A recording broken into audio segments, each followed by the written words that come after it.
बच्ची को होश आ गया, लेकिन डॉक्टर साहब बोले हैं कि इसके सर में चोट लगने के कारण इसके दिमाग और आंख पर भी असर पड़ सकता है। इसलिए इसके आंख की पट्टी खोलने के बाद ये अपनी आंख को धीरे धीरे खोलेंगे। अरे अनुराग, पट्टी खोलोगे?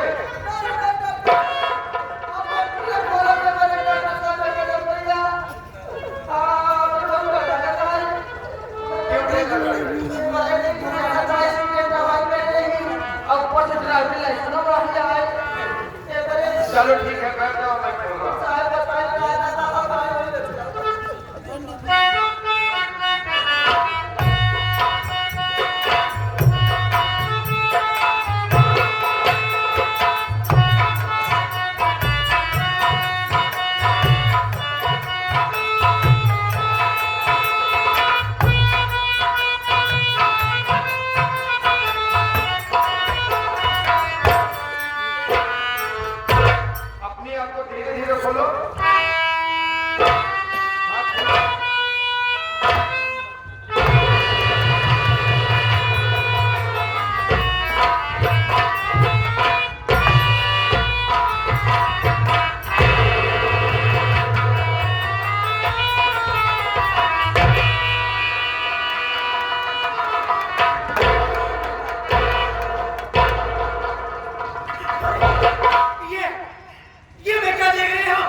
मुझे सब कुछ दिखाई दे रहा है, मुझे सब कुछ दिखाई देने लगा।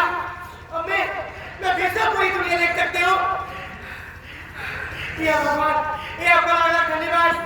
भगवान की कृपा से, माता रानी के आशीर्वाद से आज गई हुई रोशनी मेरी आँख में आ गई। अब मैं फिर से सब कुछ देख सकती हूँ और मुझे सब कुछ दिखाई दे रहा है। इसके पहले दिखाई नहीं देता था क्या तुम्हें? नहीं बाबूजी, इसके पहले मैं अंधी थी, मेरे आँख की दोनों रोशनी चली गई थी। लेकिन आज ऐसा चमत्कार भगवान का, ऐसा करिश्मा कि गई हुई रोशनी मेरे आँख में वापस आ गई। अब मैं फिर से पूरा संसार, पूरी दुनिया को सबको मैं देख सकती हूँ। चलते चलते 1% हो गया। स्विच ऑफ खोल ये मैं कहाँ गई हूँ? स्विच ऑफ ना तो निकाल दे तुम्हारा एक्सीडेंट हमारे गाड़ी से हो गया था और तुम सड़क पर ही बेहोश हो गए थे। तुम्हें अस्पताल लेवा गया, अस्पताल में तुम्हारा इलाज हुआ, अच्छा हुआ। भगवान की कृपा से तुम्हारे दोनों आँख की रोशनी भी वापस आ गई और घबराने की बात नहीं है। ये आप क्या कह रहे हैं कि मेरा एक्सीडेंट आपकी गाड़ी से हो गया? हमारी गाड़ी से हुआ था। लेकिन आप मुझे बताइए बाबूजी कि क्या गाड़ी आप चला रहे थे? नहीं, गाड़ी मैं नहीं चला रहा था, मेरा ड्राइवर अनुराग चला रहा था। हाँ हाँ। लेकिन आप तो अकेले हैं, आपके ड्राइवर साहब कहाँ हैं? क्यों, हमारे ड्राइवर साहब क्या मिलना चाहते हैं क्या? हाँ बाबूजी, मैं इनसे तो बातें करना चाहती हूँ। घबराओ नहीं। अरे वो अनुराग, अनुराग इधर आओ।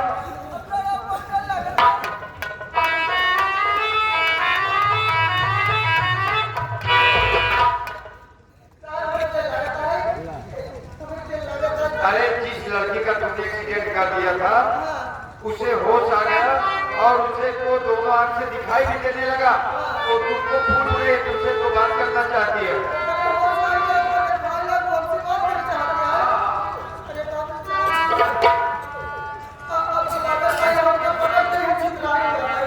घबराने की बात नहीं है, तुमसे बात करना चाहती है। यही है अनुराग ड्राइवर।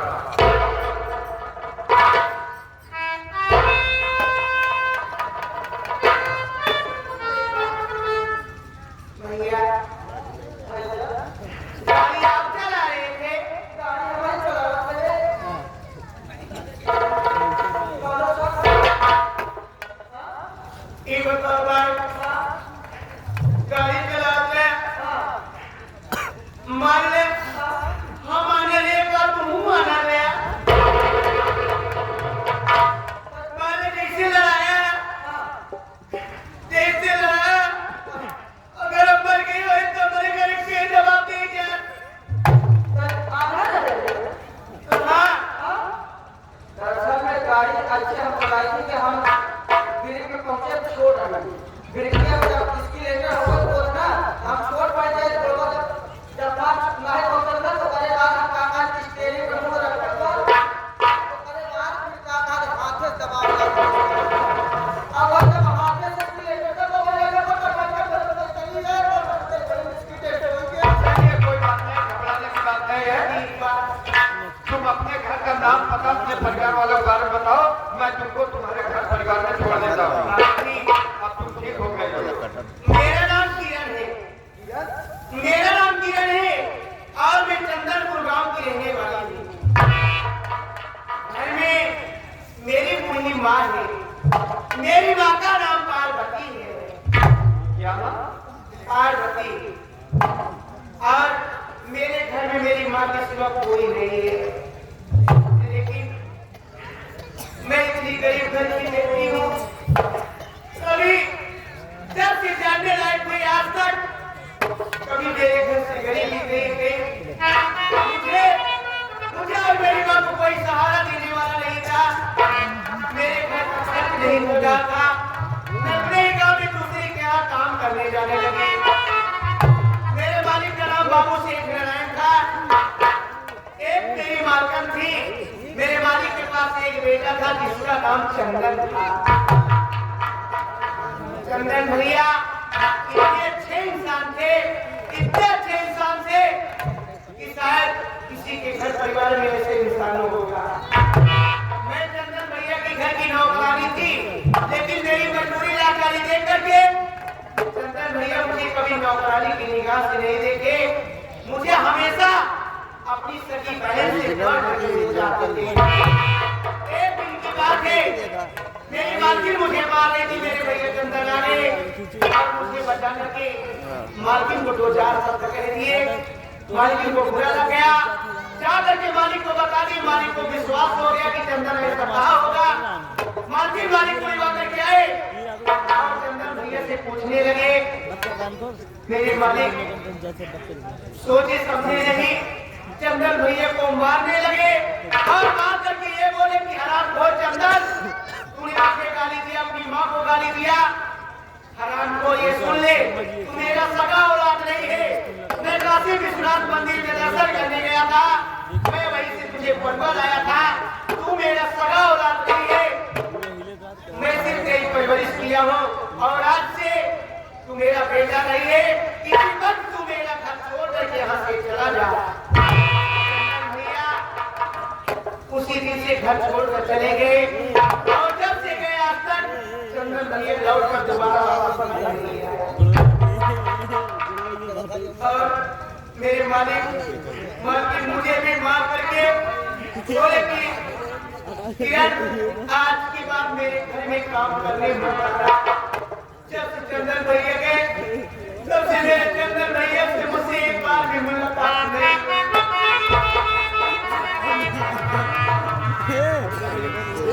बेटी किरण, ये बताओ, जिसके यहाँ तुम नौकरानी थी उसका बेटा चंदन तुम्हें नौकरानी नहीं सकी बहन समझता था। इसी भाई बहन के रिश्ते को बरकरार रखने के लिए वो अपना घर परिवार, अपने माँ बाप को सबको छोड़कर चला गया। इतना दिन हो गया तुम्हें भाई बहन के अलग हुए, क्या कभी उस भैया चंदन की तुम्हें याद आती है? अरे बाबू, आप कैसी बात कर रहे हैं? जो भाई अपना सगा न हो करके और सगे से बढ़ करके प्यार दिया हो, भला बताओ उस भाई की याद क्यों नहीं आओगी? आज भी मेरे चंदन भैया अब भाई बहन एक कोख से अगर जन्मे होते तो इतना प्यार नहीं पाता जितना चंदन भैया मुझसे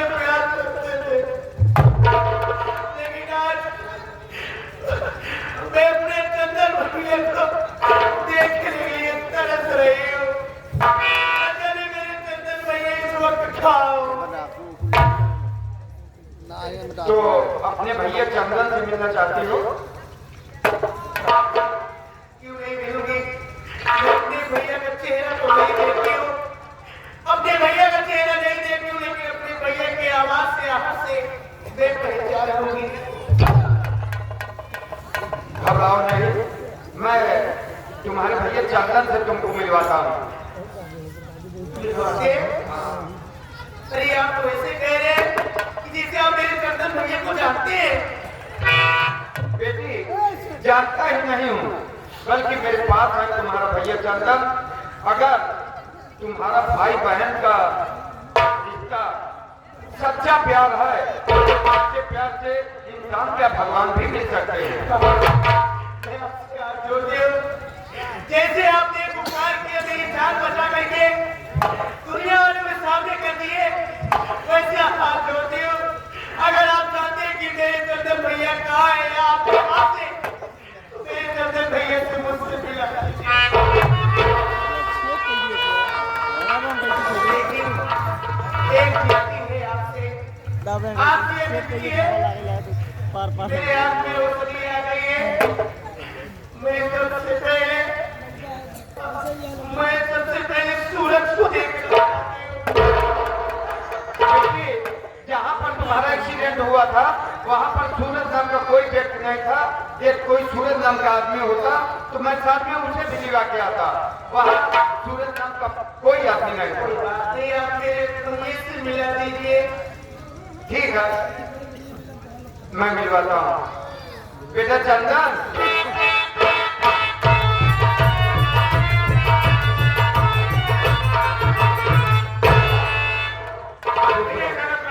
क्या है बेटा चंदन, बुलाने का कुछ न कुछ करो तो जरूर है। क्या बात है बाबा? चंदन बेटा, जिस वक्त तुम मेरे पास आए थे तो यही बता रहे थे कि मेरी सौतेली माँ है और घर में एक नौकरानी है जिसे दोनों आंख से दिखाई नहीं देता है। उस नौकरानी को नौकरानी नहीं बल्कि वो अपनी बहन समझता था। घर में पिताजी तुम्हारे थे, वो भी सगे नहीं थे। लेकिन न तो तुम्हारी माँ सगी थी और न तुम्हारे पिताजी सगे थे और न वो तुम्हारी सगी बहन थी। उस नौकरानी को नौकरानी नहीं बल्कि तुम अपनी सगी बहन समझता था।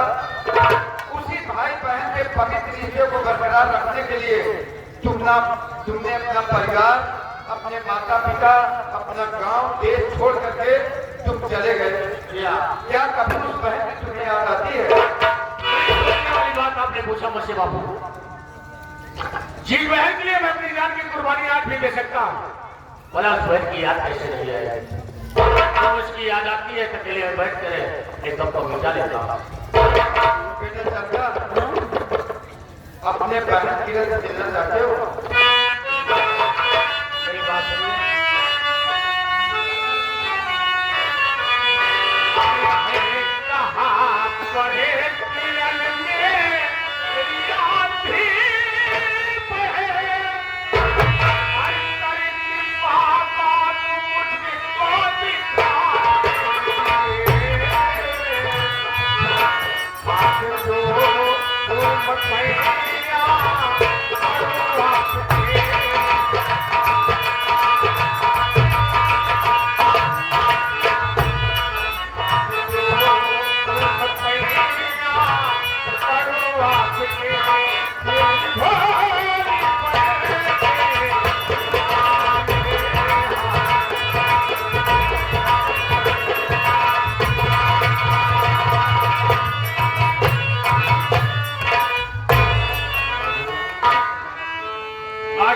आपसे हाथ जोड़ता आपको मौत सकता है। अगर आप मेरी गंधी बहन को जानते हैं, एक बार मेरी बहन से मुझे मिला नहीं होगा। बेटा चंदा, आज मैं सुबह सुबह कोर्ट जा रहा था, अंदर गाड़ी चला रहा था। तुम्हारी उस संधी बहन को ये नहीं समझ में आ रहा था कि गाड़ी किस तरफ से आ रही है और वो समझ नहीं पाई, ड्राइवर भी नहीं समझ पाया। तुम्हारी उस संधी बहन का हमारे गाड़ी से एक्सीडेंट हो गया। मेरी बहन का एक्सीडेंट हो गया? कहाँ है मेरी बहन की साला पे? मैं इसे मिलना चाहता हूँ। चंदन एक्सीडेंट होने के बाद उसके सर में काफी चोट आ गई और वो सड़क पर ही बेहोश हो गई। मैं और ड्राइवर अपने गाड़ी से लादकर उसे अस्पताल लिया गया, अस्पताल भर्ती करा, उसका इलाज हुआ। इलाज के पश्चात डॉक्टर साहब की मेहरबानी, भगवान की कृपा से उसे होश आ गया। होश ही नहीं, डॉक्टर साहब बोले कि इसके सर में चोट लगने के कारण इसके दिमाग और आंख पर भी असर पड़ सकता है। इसलिए तुम्हारे दोनों और तुम्हारी बहन के दोनों आंख की रोशनी भी वापस आ गई। तो इस संसार इस दुनिया को देखने लगी और सबसे पहले अपने भैया चंदन को देखना चाहती है। वाह वाह, आज आपके मुखार में से शब्द सुने के मुझे अपार खुशी मिली, लेकिन मेरी बहन इस वक्त कहाँ पर है, मैं इसे मिलना चाहता हूँ। मैं अभी मिलवाता हूँ। बेटी कीरा, तेरा भैया तुझसे मिलने के लिए कितना बेचैन है।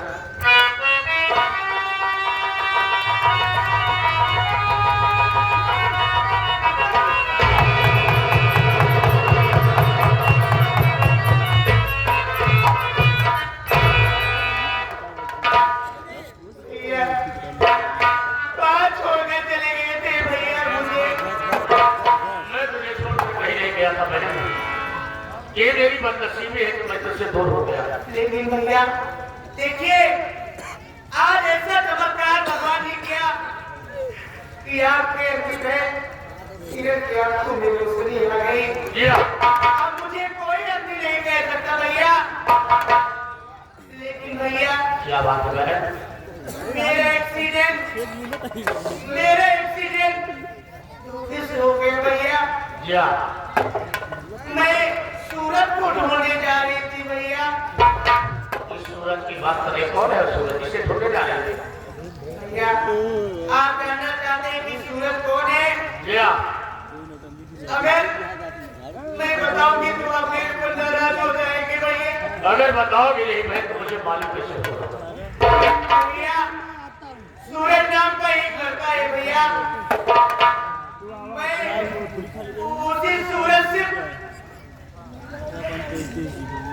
मैं उसी सूरज से प्यार करता ये मेरा कहना है कि तेरा गला ताप पर इसी जगह पर बात डाला। जिस वक्त मैं घर से निकल रहा था उसे कुछ बातें करके आया। लगता है कि तूने मेरी मर्यादा को मिट्टी में मिला दिया, मुझे दुनिया में वो दिखाने के काबिल नहीं छोड़ा। भैया आप ठीक कह रहे हैं। अरे आप क्या इस दुनिया में रहने वाले सभी भाई बाप यही चाहते हैं कि मेरी बेटी मेरी बहन गलत रास्ते पे न जाए। लेकिन भैया मैंने जो कदम उठाया दोस्तों समझ के और जिस लड़के का हाथ पकड़े हो भैया, आप सूरज का नाम सुनते हैं मेरे पर नाराज हो गए। सूरज बहुत अच्छा लगता है भैया। सूरज ने मेरे साथ इतना बड़ा एहसान किया है भैया। अगर मैं अपनी गर्दन कटा दूं तभी सूरज का एहसान। तो भाई देना बंद कर दे। मुझे सब ये बता, उसने तेरे ऊपर वो एहसान कौन सा किया है जिसके लिए इतना परेशान है? आप जानना चाहते हैं कि सूरज ने मेरे साथ क्या एहसान किया है? अगर आज मैं सूरज से प्यार न किया भैया, अगर सूरज मेरे साथ न होता और यही नहीं जब मेरे हाथ में रोशनी नहीं थी भैया, जब तक सूरज मेरे साथ था मुझे एहसास नहीं हुआ कि मुझे दिखाई नहीं देता है। और सूरज का एहसान जानना चाहते हैं, आज उसी मेरे सूरज की देन है भैया कि आपकी अंधी बहन किरण आपकी आंखों के सामने। अगर आज मेरा सूरज न होता भैया, सूरज से प्यार करके होती तो एक तुम्हारी अंधी बहन किरण आज बनारस के मशहूर चंपा बाई के कोठे पर रहती भैया। कौन है हरामजादा जिसने मेरी बहन को चंपाबाई के कोठे पर पहुंचाया है? एक बार उसका नाम बता दे, मैं इसका खून भी जाऊंगा बहन। भैया एक आदमी जिसका नाम सुल्तान सिंह और चंपाबाई कोठे वाली, ये दोनों का धंधा है भैया। सुल्तान जी का काम है कि गांव देश में बहन बेटे को महिला फुसला करके पैसे की लालच दे करके अपने साथ लेके जाना है, चंपा बाई के हाथों भेज देना है। लेकिन मुझे भी जबरदस्ती उठा लेगा, चंपा बाई के हाथों भेज दिया और चंपा बाई मुझे देखते ही मेरा सौदा कर दिया कि जो भी मेरे साथ सारी रात दिन आएगा वो मुंह की कीमत देकर भैया। और न जाने कहां से खबर सूरज आ गया, सूरज अपना भेष बदल करके कोठे पर आया, मुझे देखा, पहचान गया और मुझे वहां से जाती रहता हंसने के बाहर निकला। मैं सूरज के साथ सारी रात सारा दिन पैदल रही, मेरा पैर दर्द करने लगा, मैं थक गई, मुझे भूख लग गई। मैं सूरज से बोली, सूरज मुझे कुछ खिलाओ नहीं, मेरी जान चली जाएगी। खाना लेने खातिर चले गए गाँव में, काफी समय हो गया, सूरज नहीं आए। मैं देखते देखते थक गई, मैं सोची मैं सूरज को ढूंढने चली जाऊं और मैं सूरज को ढूंढने जा रही थी भैया, मेरा बाबू जी की गाड़ी से एक्सीडेंट हो गया। वाह बहन, जिसने तेरी आबरू को बचाया है, जिसने तेरी जिंदगी को सलामत रखा है, वो तेरे लिए वास्तव में भगवान। ये सुनकर के मुझे बड़ी खुशी मिली कि तूने उससे सच्ची मोहब्बत किया है। मैं आपके घर में रहती थी, रक्षाबंधन के दिन आपकी कलाई में राखी बांधी थी भैया। उस दिन ना आप मुझे कुछ दिए थे, ना तो मैं आपसे कुछ मांगी थी, आप मुझसे वादा किए थे जब जरूरत पड़ेगी तो बहन बताना। आज मुझे जरूरत है भैया, अगर रक्षाबंधन की बधाई में कुछ तोहफा देना चाहते हो तो चाहे जहां से चाहे जैसे भी मेरे सूरज को मेरे पास लाके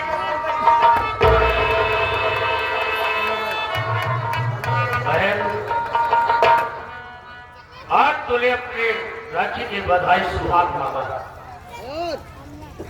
मैंने सूरज की शक्ल नहीं देखा है, ना तो जानता और ना पहचानता, लेकिन आज तेरा भाई कदम तुझसे वादा करता है, उस मालिक की सौगंध खाता है कि दुनिया में अगर जिंदा होगा, किसी भी कोने में होगा, तो मैं तेरा प्यार भूल कर तेरे पास जरूर आऊंगा। जैसे जैसे जल के बगैर प्यास नहीं बुझ सकती, वैसे एक किरण भी सूरज के बगैर नहीं जी सकती भैया। मैं उनसे वादा कर रहा हूं बहन कि मैं तेरे सूरज को ढूंढ कर जरूर लाऊंगा। लेकिन भैया क्या है? मैं अपने घर जाऊंगी, मुझे मेरे घर पहुंचा दो भैया। नहीं बहन, आज कितने दिनों की बात तुझसे मिली, तेरे भाई के दिल में अभिलाषा थी कि मैं तेरी डोली अपने कंधे से उठाऊंगा और तेरे ससुराल पहुंचाऊंगा। जब तक तू मेरे पास रहेगी, जब तक मुझे सूरज नहीं मिल जाएगा। जब सूरज मुझे मिल जाएगा तो मैं तेरी विदाई से खुशी खुशी करूंगा।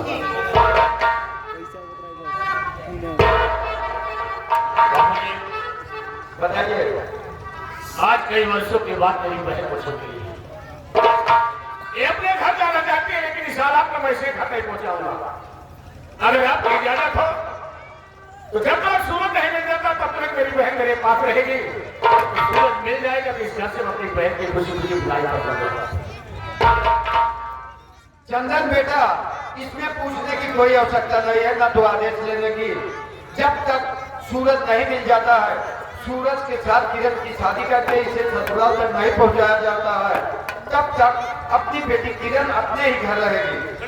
और रहा सवाल सुल्तान सिंह का, जिन्होंने इसे जवाब कहते तक पहुंचाया था, तो मैं आज ही कोर्ट जाकर के प्रशासन को आदेश कर दूंगा कि देश में जितने भी जवाब कहते हैं सभी को छापे मारकर बंद कर दिया जाए। अच्छी बात। चलो